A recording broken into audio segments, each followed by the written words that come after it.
Thank you for joining Wars of the Roses.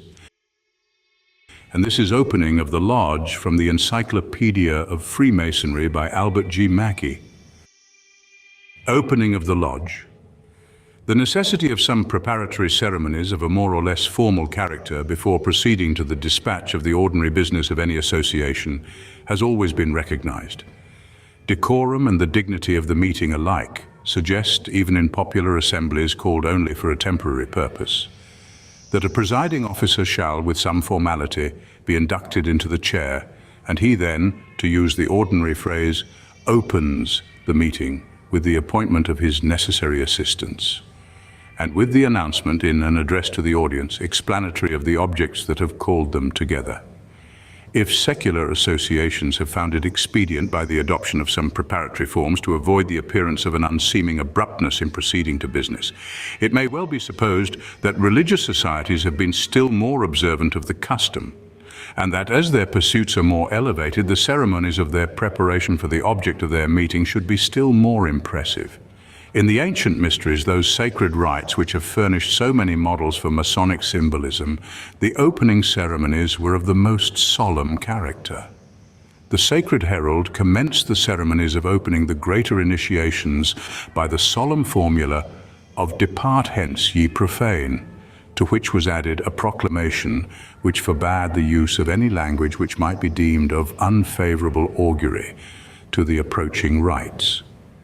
In like manner, a lodge of Freemasons is opened with the employment of certain ceremonies in which that attention may be given to their symbolic as well as practical importance. Every member present is expected to take a part. These ceremonies, which slightly differ in each of the degrees, but differ so slightly as not to affect their general character, may be considered in reference to the several purposes they are to effect, to be divided into 8 successive steps or parts.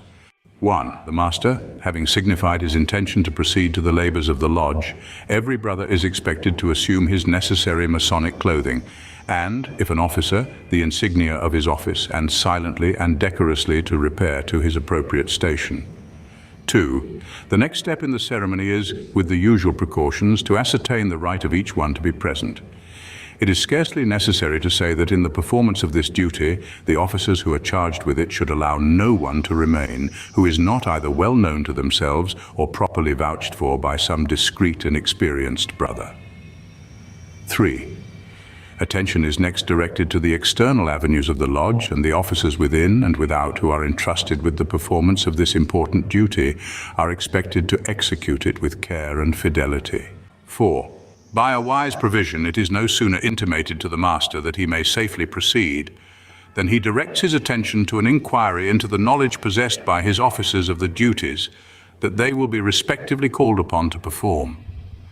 5. Satisfied upon this point, the master then announces by formal proclamation his intention to proceed to business, and mindful of the peaceful character of our institution, he strictly forbids all immoral or unmasonic conduct whereby the harmony of the lodge may be impeded under no less a penalty than the bylaws may impose or a majority of the brethren present may see fit to inflict.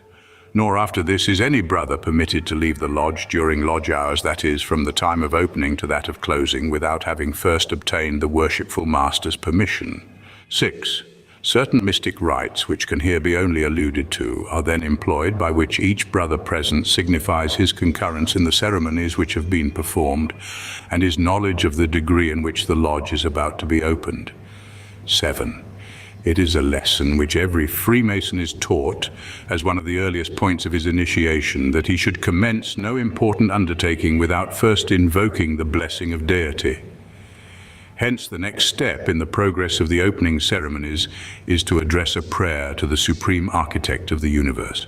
This prayer, although offered by the Master, is to be participated in by every brother, and at its conclusion the audible response of "So mote it be" should be made by all present. 8. The lodge is then declared in the name of God and the Holy Saints John to be opened in due form on the 1st, 2nd, or 3rd degree of Freemasonry, as the case may be. A lodge is said to be opened in the name of God and the Holy Saints John as a declaration of the sacred and religious purposes of the meeting, of profound reverence for that divine being whose name and attributes should be the constant themes of contemplation, and of respect for those ancient patrons whom the traditions of Freemasonry so intimately connect with the history of the institution.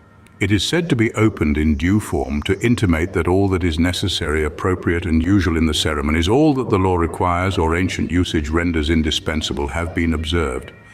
Further, it is said to be opened on and not in a certain degree, which latter expression is often incorrectly used, in reference rather to the speculative than to the legal character of the meeting, to indicate not that the members are to be circumscribed in the limits of a particular degree, but that they are met together to unite in contemplation on the symbolic teachings and divine lessons of that degree. The manner of opening in each degree slightly varies. In the English system, the lodge is opened in the first degree in the name of TGAOTU. In the second, on the square, in the name of the Grand Geometrician of the universe, and in the third, on the center, in the name of the Most High. It is prescribed as a ritualistic regulation that the master shall never open or close his lodge without a lecture or part of a lecture. Hence, in each of the degrees, a portion of the lecture of that degree is incorporated into the opening and closing ceremonies. There is in every degree of Freemasonry, from the lowest to the highest, an opening ceremony peculiar to the degree. This ceremony has always more or less reference to the symbolic lesson which it is the design of the degree to teach, and hence the varieties of openings are as many as the degrees themselves. Thank you for watching, and please don't forget to share, like, subscribe, and comment. And if you can, please consider donating to Wars of the Roses. Links to PayPal and Patreon are in the description. Thank you so very much.